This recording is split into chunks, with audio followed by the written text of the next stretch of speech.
कर्मणा तस्मै संज्ञानरूपाय नमोस्तु परमात्मने। पंच परमेष्टि भगवान की जय। 1008 मुनि सुव्रतनाथ भगवान की जय। परम पूज्य आचार्य श्री पूज्य पाद भगवंती की जय। परम पूज्य आचार्य श्री आदि सागर जी महाराज की जय। आचार्य श्री महावीर कीर्ति महाराज की जय। आचार्य श्री विमल सागर महाराज की जय। आचार्य श्री तपस्वम्राट सन्मति सागर महाराज की जय। आचार्य गुरु सुंदर सागर महाराज की जय। समय विश्व धर्म की जय। जिनवाणी माता की जय। हरिका सुरपति माता की जय। हरिका संत की जय। एक एक करके यदि कोई व्यक्ति सीढ़ी चढ़ता है तो एक दिन महल की में पहुंच जाता है। एक एक बूंद अगर कोई भरता है तो एक दिन वह उससे घड़ा भर जाता है। थोड़ा थोड़ा प्रयास करते हैं, लेकिन यह थोड़ा थोड़ा सा प्रयास भी एक दिन विकास के लक्ष्य की ओर ले जाता है। इसी प्रकार से कहते हैं कि छोटे छोटे नियम एक दिन बहुत बड़े हो जाते हैं। घुटने घुटने चलते एक दिन पांव खड़े हो जाते हैं। इसीलिए अपने जीवन में भले ही आप नियम लो, छोटा नियम लो, लेकिन वह भी कालांतर में धीरे धीरे लेते लेते एक दिन पूर्णता को प्राप्त हो जाता है। लेकिन जिसने शुरुआत ही नहीं की है वह क्या कभी आगे बढ़ सकता है? जिसने एक कदम रखा है सही दिशा में वह तो आगे 1 से 2, 3 से 4 कदम बढ़ करके एक दिन सही दिशा में सही मंजिल पर पहुंच जाएगा। लेकिन जिसने गलत दिशा में ही चल रहा है वह कभी भी मंजिल तक नहीं पहुंच सकता। इसलिए सबसे पहला कदम होना चाहिए जिन शासन की राह में क्या? मिथ्यात्व का त्याग करना, सप्त व्यसन का त्याग करना। पहला कदम क्या होगा? चढ़ना योग की अपेक्षा से जिन शासन की राह में पहला कदम कौन सा है? सप्त व्यसन का त्याग करना, ये पहला कदम है। जिसने सप्त व्यसन का त्याग नहीं किया है उसे मंदिर में आने का अधिकार नहीं है। परमात्मा को छूने का अधिकार है क्या भैया? सप्त व्यसन वाला परमात्मा का अभिषेक कर सकता है? साधु को आहार दे सकता है? नहीं। सप्त व्यसन का त्याग होगा तभी वह अभिषेक कर सकता है, पूजन कर सकता है और साधुओं को आहार भी दे सकता है। तो चारित्र के राह में एक श्रावक का पहला कदम क्या है? सप्त व्यसन का त्याग। क्या हमारे अपने बच्चों का सप्त व्यसन का त्याग हमने करवाया है क्या? नहीं। जबकि श्रीपाल चरित्र में आता है पहले बच्चे 8 वर्ष में पढ़ने के लिए भेजते थे तो वहां पर नियम कर देते थे कि आप बाहर गुरुकुल में पढ़ने जाते थे, वहां पर तो पढ़ते नहीं थे। जहाँ पर गुरु रहते थे वहां पर दूसरी जगह पर कहीं जंगल में पढ़ने जाते थे बच्चे। तो जैसे ही श्रीपाल जाते हैं तो उनके माता पिता उनको नियम देते हैं 8 वर्ष में। क्या नियम देते हैं? सप्त व्यसन का आजीवन त्याग रहेगा। बाहर जरूर जा रहे हो लेकिन जैसे यहाँ से जा रहे हो वैसे ही वापस लौटना है। और क्या करते हैं 8 वर्ष में? और कहते हैं अष्टमूल गुण का पालन करना। दूसरा नियम अष्टमूल गुण बेसिक और 3 प्रकार से 4 प्रकार से अष्टमूल गुण है। तो उसमें से पहला कौन सा है? 3 मकार का त्याग, 5 उदंबर फल का त्याग। इतना तो सबका त्याग होना ही चाहिए। ये तो एंट्रेंस वाला है। जब यह अष्टमूल गुण होता है तभी वह श्रावक कहलाता है। क्या बच्चों को विदेश भेजते समय हमने सप्त व्यसन का त्याग करवा दिया है और अष्टमूल गुण का पालन का नियम दिया है क्या? नहीं। क्यों क्योंकि हम जैनिज्म में जब हम खुद ही नहीं जुड़े तो बच्चा तो क्या जुड़ेगा।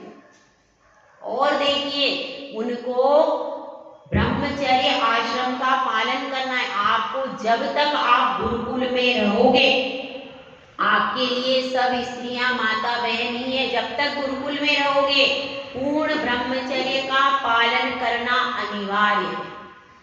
ये नियम कब दिए जाते थे? 8 साल का बच्चा है, बड़ा नहीं है, 8 साल में ही उसको इतने नियम दे दिए जाते थे और यज्ञोपवीत पहनाया जाता था, जनेऊ संस्कार किया जाता था। जनेऊ संस्कार होने के बाद, जनेऊ के भी नियम होते हैं, जनेऊ संस्कार होने के बाद में फिर उनको कहाँ भेजा जाता है? पढ़ने के लिए। तो यह इतने सारे नियम देने के बाद जब बच्चा घर से बाहर निकलेगा, वो बच्चा बिगड़ के नहीं आएगा, वो बच्चा संवर के आएगा। ध्यान रखना। लेकिन हमने अपनी पद्धति, अपने नियम क्या कर दिए? हम ही भूल गए। तो हमारे बच्चे को याद नहीं है, तो उसमें गलती किसकी? बस हम बच्चे को बनाते हैं किताब का कीड़ा। केवल आपको पुस्तकें पढ़नी है, एग्जाम देना है, एग्जाम में मार्क्स लाना है और डॉक्टर बन जाना है, इंजीनियर बन जाना है। जैन श्रावक क्यों नहीं बनाते उसको? क्यों नहीं बनाते? पहले के जैन श्रावक अपने बच्चों को 8 वर्ष से जैन श्रावक बनाए थे और 8 वर्ष के पहले भी उनको जैन श्रावक ही बनाए रखते थे। वो कभी होटल का मुंह भी नहीं देखते थे। आज हम अपने बच्चों को जैन श्रावक के संस्कार नहीं दे रहे हैं। वो भटक रहे हैं, उनमें उनकी गलती नहीं है। गलती किसकी है? हमारी।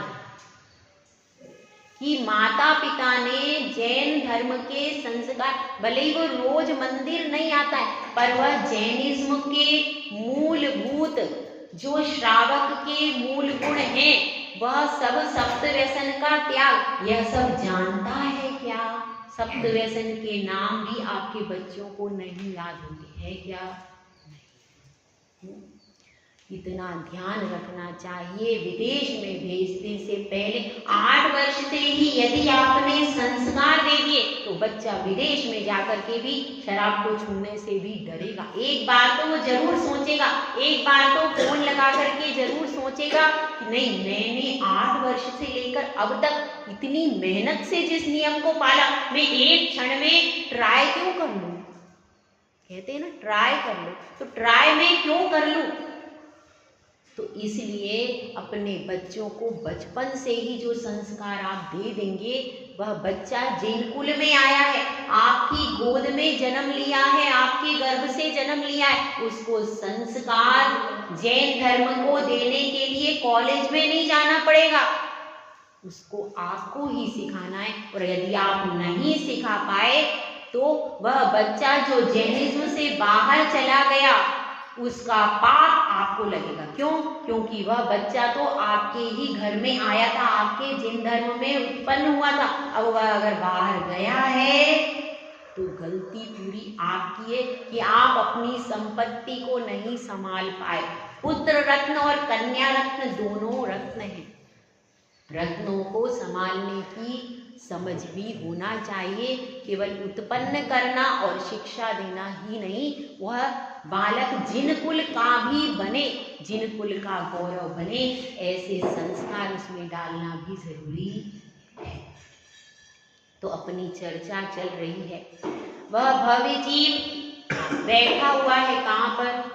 गुरु के चरणों में। आचार्य पूज्यपाद स्वामी की भव्य सभा लगी हुई है और उसमें वह शिष्य बैठा है।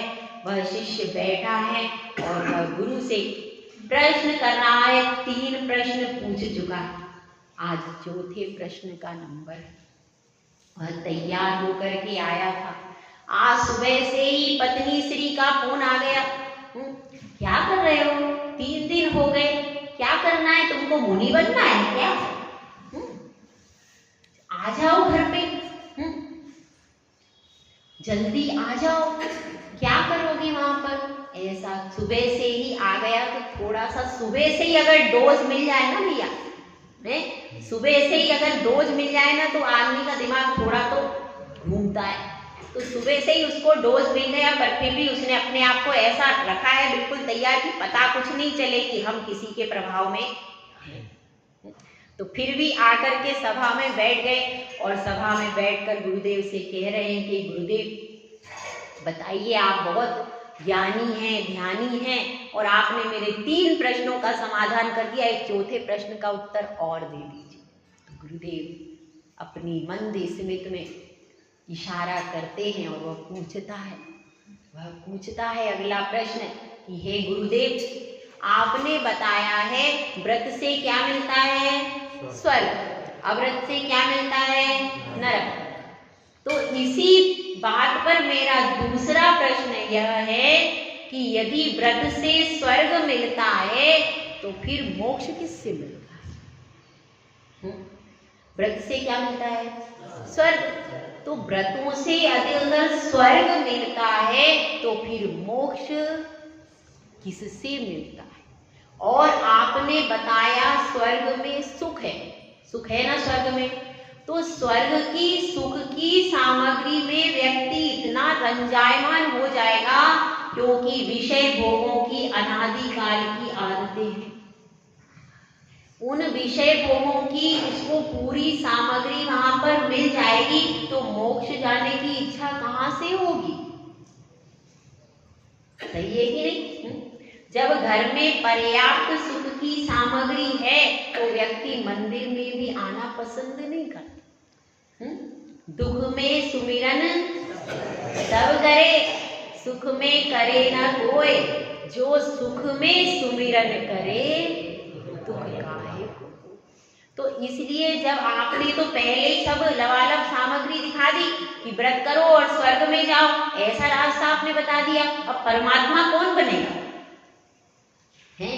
जब पहले ही आपने विषय सुख की बात कर दी, बोल दिया व्रत से स्वर्ग मिलता है, तो फिर अब तो सब उन्हीं विषय सुखों की सामग्री में रंजायमान हो जाएंगे।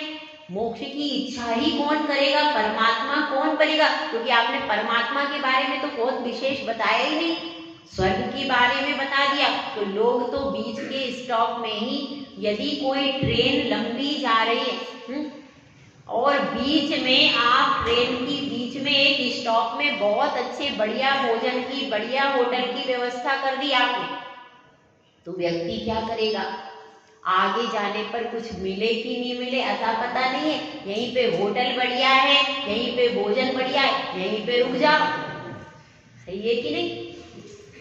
ऐसा सोचेंगे। तो इसलिए आपने तो वैसी व्यवस्था बता दी, स्वर्ग में तो आनंद ही आनंद है, वहां पर अच्छी अच्छी देवियां हैं, भोजन करने की जरूरत बनाना नहीं है, मेहनत करना ही नहीं कुछ भी अपने हाथों से, आपको अमृत झड़ जाएगा, केवल अमृत झड़ जाएगा, ना खाना ना पचाना ना कुछ भी नहीं करना। तो जो हाथ पे हाथ रख के आराम से अमृत झर रहा है और यहाँ वहां घूमते रहो, भोगों को भोगते रहो, तो इतनी अच्छी फैसिलिटी कौन परमात्मा बनेगा? क्या जरूरत है? तो इसलिए आपने पहले ही सारे विषय भोगों की सामग्री बता दी तो सब लोग उसमें रंजायमान हो जाएंगे। तो ये बताइए, पहले तो मेरा प्रश्न ये है, क्या व्रतों से केवल स्वर्ग ही मिलता है या और भी कुछ मिलता है? तो इस प्रश्न का उत्तर गुरुदेव दे रहे हैं। देखिए, यत्र भावः शिवं दत्ते द्योकियद्दूरवर्तिनि यो नयत्याशु गव्यूतिं क्रोशाद्रे किं ससीदति। यत्र भाव, जो भाव, यत्र भावा शिवम दत्ते, जो भाव शिव को देते हैं, शिव का अर्थ क्या है? मोक्ष। जो भाव शिव को देते हैं, द्योकियद्दूरवर्तिनि, उनसे मोक्ष कहाँ दूर है, उनसे स्वर्ग कहाँ दूर है। मतलब ये जो व्रत के भाव हैं, यह मूलतः परमात्मा बनने की ही साधना के लिए, लेकिन चूंकि पंचम काल है, अभी यहाँ से मोक्ष की सिद्धि नहीं होती, इसीलिए हम प्रतीक्षा कर रहे हैं। प्रतीक्षालय में व्यक्ति क्यों बैठता है? कि ट्रेन अभी आई नहीं है, जब ट्रेन आएगी तो हम ट्रेन में बैठ जाएंगे। इसीलिए व्यक्ति प्रतीक्षालय में बैठते हैं, वेटिंग रूम में बैठते हैं। तो इसी तरह से वो वेटिंग रूम में मात्र है, लेकिन जब गाड़ी आएगी तो बैठना तो मोक्ष की गाड़ी में ही है। और यहाँ पर यही बता रहे हैं कि यत्र भाव, जिस भाव से, यानी व्रतों के भाव से क्या मिलता है? मोक्ष मिलता है। द्यो कियत् दूरवर्तिनी, तो उससे स्वर्ग कितना दूर है। यत्र भावा शिवम दत्ते द्यो कियत् दूरवर्तिनी यो नयत्याशु गव्युति, जो क्या जाता है? गव्युति यानी एक कोस, जो कोस भर चल सकता है। क्रोशाग्रे किंसा सीदति, वह आधे कोस में क्या थक जाता है? माल ढो करके जो कितना चल सकता है?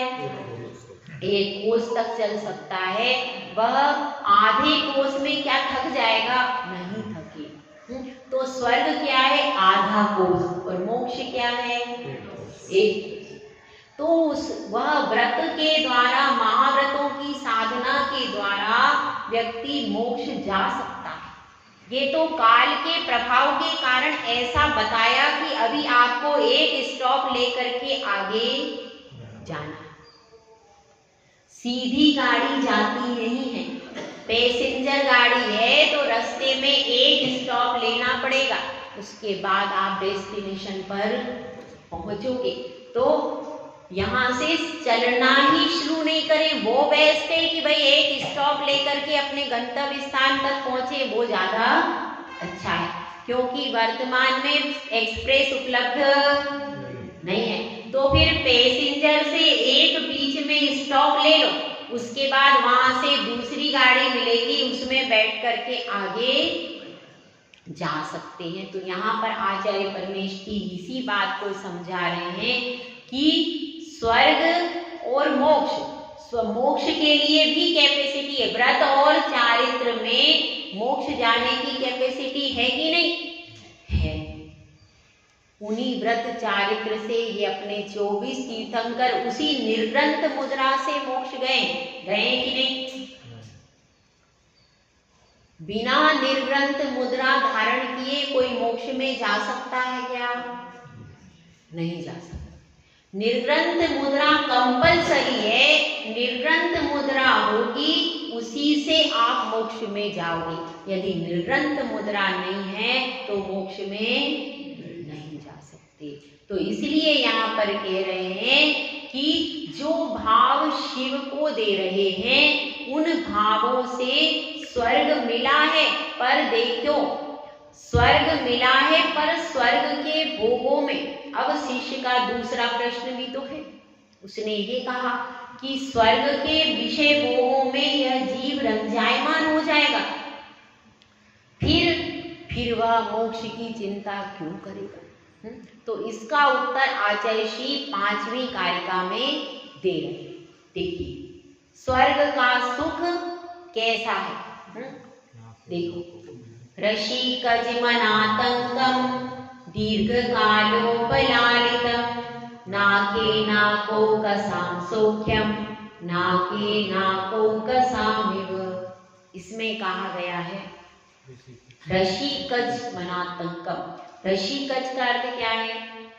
इंद्रियों के द्वारा जो उत्पन्न है, 5 इंद्रियों के द्वारा जो उत्पन्न हुआ है। सुख कहाँ से उत्पन्न होता है? सुख तो आत्मा में से ही निकलता है, इंद्रियां तो उद्गल है, लेकिन उसके निमित्त से वह इच्छाएं व्यक्त होती हैं, केवल वो इच्छाओं को व्यक्त करने का साधन है। तो पंचेंद्रियों के विषयों का जो सुख है, ये कैसा है? रसिकज मनातंकम, आतंक से सहित है। आतंक का अर्थ क्या है? बाधाएं हैं, रोग है, इससे सहित है कि नहीं? भले ही आज आप 50 साल के हैं, जब आप 20 साल के थे तो घर में इतनी भोजन की सामग्री, इतने सुविधाएं नहीं थी, पहले गरीबी थी भैया, ठीक ही नहीं? आज की डेट में जैन लोग अमीर हैं, पहले की अपेक्षा है कि नहीं? ये बात तो माननी पड़ेगी। तो पहले की अपेक्षा अमीर जरूर है, पर पहले व्यक्ति के पास में कुछ नहीं था तो वो भरपेट रोटी और दाल से खा के आराम से रहता था। अब सब कुछ है पर व्यक्ति भोजन कर नहीं सकता। वह पहले तो ठोस आहार करते थे और मोटा कपड़ा पहनते थे और ठोस आहार करते थे, तो शरीर भी ठोस बना रहता था। अब क्या है, अब 50 साल में यदि आप भोजन करना चाहो, पर्याप्त सामग्री है, लेकिन रोग पहले से बैठा है। पहले गोली खाओ, उसके बाद में भोजन, और भोजन में भी लिमिटेड है कि आप तेल खा नहीं सकते, शुगर खा नहीं सकते, दूध पी नहीं सकते, सारी डॉक्टर ने पहले ही लिस्ट बना करके दे दी है। तो आपके सुख में बाधा पड़ी कि नहीं? बाधा पड़ी। अब स्वर्ग के सुख की बात है तो वह भी बाधा सहित है। किस बाधा से सहित है? कि दूसरे व्यक्ति को देख करके, दूसरे देव को देख करके मन में विचार आते और वहां पे ऑर्डर का पालन करना पड़ता है। सबसे बड़ा अनुशासन किस गति में है? देवगति में।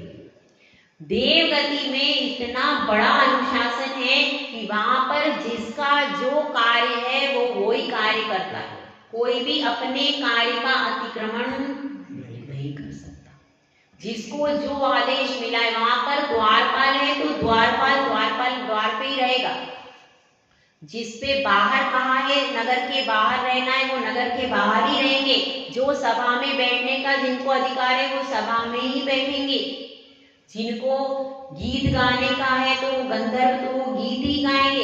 हर व्यक्ति का अपना अपना पर्सनल अलग अलग है और कोई दूसरे के कार्य को अतिक्रमण, वहां पर बहुत ज्यादा जबरदस्त अनुशासन व्यवस्था है स्वर्ग में। तभी तो ये 10 प्रकार के जो होते हैं देव, ये अपना अपना कार्य करते हैं। तो इसलिए वहां पर आपको वाहन, यदि आपको वाहन बनना है, वाहन होते हैं आभियोग्य जाति। आभियोग्य जाति के देव हैं, हालांकि वो सर्वांग सुंदर हैं, लेकिन जब इंद्र उनके सवारी होगा, जब उनको वहां पर से जाना पड़ेगा तो क्या बनेंगे? वो वाहन बनेंगे। कौन है? देव। और बनना क्या पड़ता है? वो मना नहीं कर सकते, हम ऐरावत हाथी नहीं बनेंगे, हम घोड़ा नहीं बनेंगे, ऐसा कह सकते हैं क्या? वहां पर कंप्लीट अनुशासन है। वहां पर यदि आपका आभियोग्य जाति के देव आप हो तो आपको घोड़ा, सिंह, बैल, ऐरावत हाथी ये सब बनना पड़ता है। ये सब बनना ही, जैसा वहां पर जिसके लिए जो जहां उत्पन्न हुआ है उसको वहीं की परिपाटी का अनुसरण करना पड़ेगा। तो देवगति में भी दुख है। यदि आपको, क्योंकि देव बन करके अगर कोई कहे कि आप घोड़ा और गाय बन जाओ तो कैसा लगेगा? अच्छा लगेगा? नहीं, अच्छा नहीं लगेगा। तो ये भी वहां पर दुख है कि नहीं है? यह भी वहां पर दुख है कि वहां पर जाने के बाद यदि आपने व्रतों का पालन अच्छे से नहीं किया, मायाचारी की, तो क्या बनोगे? वहां देवगति में तो गए, लेकिन देवगति में भी आभियोग्य जाति के देव बन गए। अब क्या करना पड़ेगा? अब वहां पर त्रियंच का रूप धारण करके बाहर निकलना पड़ेगा। वहां से जब सवारी पर जाएंगे, जब केवल ज्ञान में समूह शरण पे इंद्र आदि जाएंगे तो आपको घोड़ा, बैल, शेर, हाथी ये सब बनना पड़ेगा, वाहन बनना पड़ेगा। हर इंद्र के पास, हर देव के पास अपने अपने वाहन है, तो अपने अपने वहां पर भी देव बनने के बाद भी त्रियंच बन जाओ, इसमें दुख है कि सुख है? हालांकि कंठ से अमृत ही झर रहा है, कोई दूसरी चीज नहीं, लेकिन आपका शेप क्या है और उस पर सब सवारी कर रहे। तो देवगति में भी ये दुख है कि नहीं है? तो इसी प्रकार से देवगति में भी भोग आपको पूरे मिलेंगे, इंद्राणी भी आपकी पूरी है, लेकिन उसके बाद भी बनना क्या पड़ेगा? तो इसलिए क्या है, देवगति में जाने के बाद भी वहां पर सुख ही है ऐसा जरूरी, और व्यक्ति अपमान के दंश से वहां पर कैसा हो जाएगा? दुखी रहेगा। जो त्रियन से बनेगा वो उसको कैसा अपमानित नहीं लगेगा, उसकी पीठ पे सवार होकर के सब लोग जाएंगे तो उसको कितना अपमान फील होता है, उस समय पर उसका हृदय ही जानता है। मतलब व्रतों का पालन करते हो, दिखावे के लिए मत करना, अंतरंग से करना। जो व्रतों का पालन करते हुए मायाचारी करते हैं उनको वहां पर अभियोग्य जाति का देव बनना पड़ता है। इसलिए व्रतों का पालन भी कैसे करना? सरलता से करना, ताकि आपको देव पर्याय भी मिले, तो उसमें देव गति में ही जाकर के रहो। तो अब अपनी बात यहाँ पर चल रही है ऋषिकज मनातंकम, आतंक से सहित है, वहां पर तकलीफ है, क्लेश है देवगति में भी, और दीर्घ कालोपलालितम, बहुत ज्यादा समय तक रहने वाला है स्वर्ग का सुख। सागर पर्यंत आयु होगी, सागर बहुत बड़ा होता है। सागर पर्यंत आयु मतलब आपके अरबों खरबों शंख पद्म, उससे भी पूर्व से भी अधिक, बहुत ज्यादा। ऐसी उपमा दी जाती है सागर को कि एक बहुत बड़ा गड्ढा हुआ, ठीक है, गड्ढे में क्या करना है? भूमि का मेढ़ा तुरंत उत्पन्न वाला, उसके शरीर पर क्या होते हैं? मेढ़ा यानी भेड़ का बच्चा, उसके शरीर पर बाल होते हैं। तो उन बालों के छोटे छोटे टुकड़े करो। कितने बड़े? इतने छोटे करो कि जिसका दूसरा हिस्सा ना हो सके। अब उन टुकड़ों से पूरा उस गड्ढे को 1 योजन या 100 योजन का गड्ढा है, उसको उस गड्ढे को कैसे भर दो? इतना ठठाठस भरो कि उस पे से हाथी भी निकल जाए तो गड्ढे में से बाल बवे। कितना ठोस भरना पड़ेगा? इतना भरो। फिर क्या करो?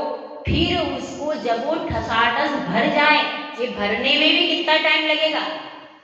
बहुत टाइम लगेगा। फिर वह भर जाए, फिर उसके बाद हर 100 वर्ष में एक एक बाल निकालना है। जब वह गड्ढा खाली होगा तब उसमें कितना? फिर एक व्यवहार पल्य है, फिर व्यवहार पल्य से अध्या पल्य और अध्या पल्यों का सागर है। तो कितना बड़ा सागर होगा सोचो। अपन इसकी भी कल्पना करें तो बहुत कठिन है कि नहीं? कितना, मतलब ये उपमा बताइए, इतना, ये भी उपमा बताया, एग्जैक्ट तो है ही नहीं, ये भी उपमा बताई है कि उपमा ऐसा कोई करे तब जाकर के सागर के करीब पहुंच सकते हैं, वो भी करीब, अभी एक्यूरेट नहीं।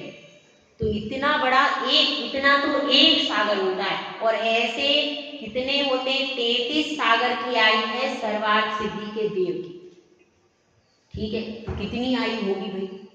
कितनी बड़ी आयु होगी। तो इतनी आयु भोगते हैं, लेकिन उसके बाद भी यदि आपके संक्लेश परिणाम हो गए और परिणाम खराब हो गए देवगति में, सम्यक दर्शन से च्युत हो गए, तो कुतवाली दिन 4 वही फिर कृपा हो जाए।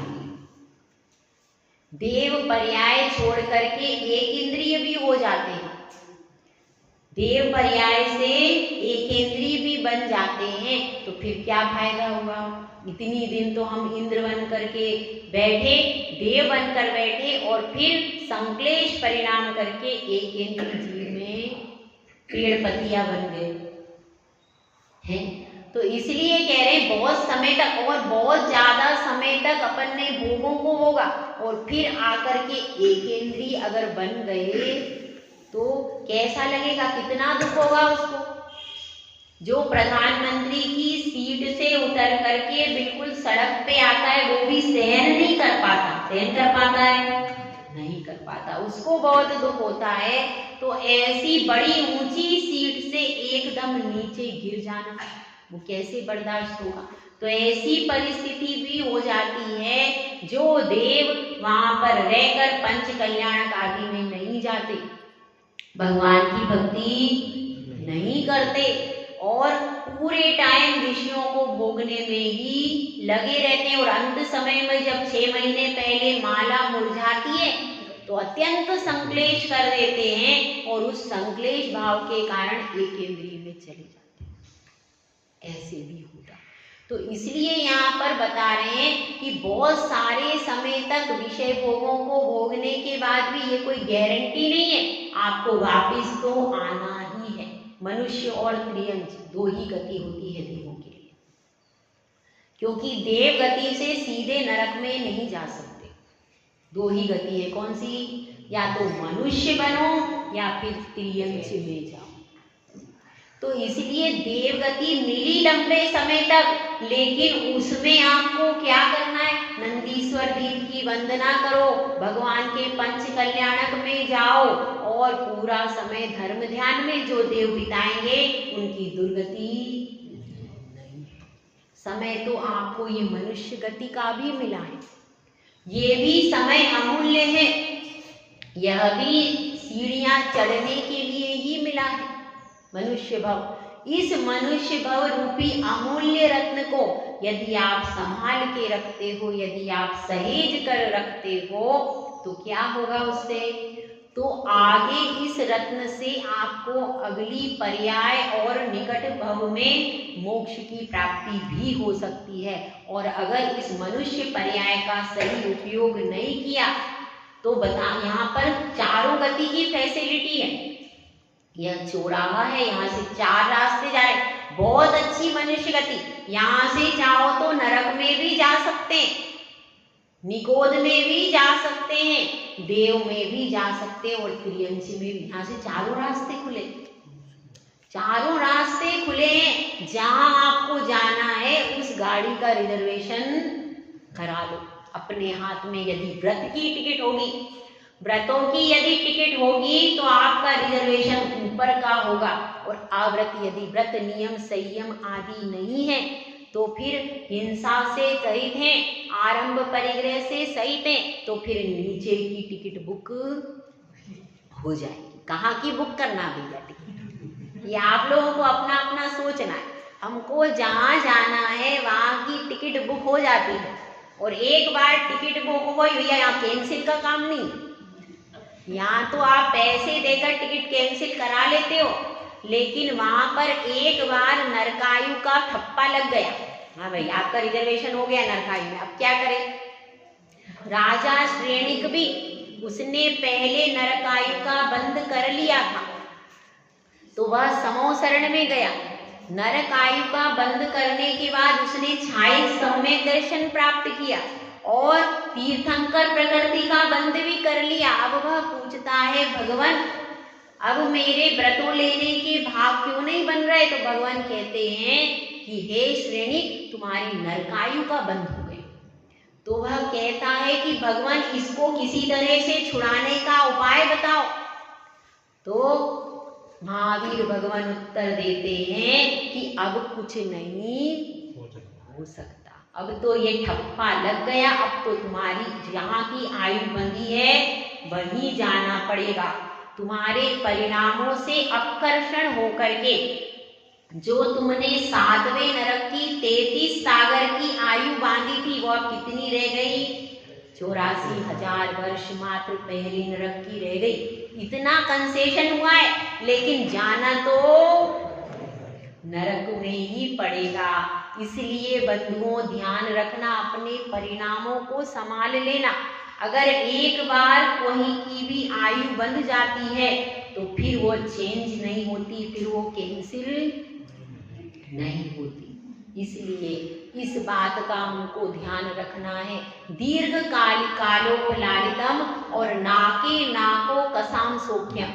स्वर्ग का सुख कैसा है? स्वर्ग के सुख की उपमा किसी अन्य सुख से नहीं दी जा सकती। नाके नाको मतलब स्वर्ग का सुख जो है वह कैसा है? स्वर्ग के सुख के तुल्य ही है। उसकी तुलना मनुष्य गति के सुख से नहीं हो सकती। कहते हैं कुछ लोग, हमारा घर स्वर्ग से सुंदर, देवी कह देते ना, पहले बोलते थे देवी, देवी आओ, महादेवी आओ, ऐसी मनुष्यों में भी उपमा दे देते हैं, देव बनते हैं, इंद्र बनते हैं अपन पंचकल्याणक में। पर जो बात वो रियल वालों की, अपन तो नकली बनते, जो रियल वाले देव देवी हैं उसके सुख की उपमा यहाँ के सुख से कभी भी नहीं हो सकती। वहाँ का सुख तो वहाँ के जैसा ही है, उसकी तुलना यहाँ के सुख से नहीं हो सकती। तो इस प्रकार से आचार्य श्री पूज्यपाद भगवंत ने उसके 2 प्रश्नों का उत्तर दे करके उसको निरुत्तर कर दिया। उसके चेहरे पर चिंता की रेखाएं आ गई। सुबह से डोज मिला था, अब भोजन के बाद हो सकता है डबल डोज हो जाए। और अब वो कह रही थी कि तुम नहीं मानते हो तो मैं बेटे से फोन करवाऊंगी। किससे करवाएगी? पत्नी श्री कह रही है कि अब मैं बेटे से, तो हो सकता है जब अब महाराज को आहार दे के आए तब बेटे का फोन आ जाए। तो अब देखिए कल फिर से वह तैयार है नए प्रश्न के लिए। उसको नया प्रश्न भी तैयार करना है और ये भी सोचना है कि बेटे की बात का जवाब कैसे देना है। क्योंकि देखिए सबसे कठिन होता है अपने बच्चों को जवाब देना। श्रीमती जी को आप थोड़ा बहुत घुमा सकते हो, ज़्यादा तो नहीं, पर थोड़ा बहुत तो घुमा ही लेते हैं, थोड़ा बहुत श्रीमती जी को घुमा लेते हैं। लेकिन जब बच्चों की बात आती है तो उनको घुमाना आसान खेल नहीं। अगर उसने कह दिया मुझे विदेश में ही पढ़ाई करनी है, तो आपकी ताकत नहीं कि आप उसको यहाँ पे रख सकते हैं, किसी की ताकत। इसलिए अब वह बेटा क्या बोलता है और पिताश्री उसको क्या जवाब देते हैं, कल देखते हैं। जय गुरु राज्य सुंदर साहब महाराज की जय।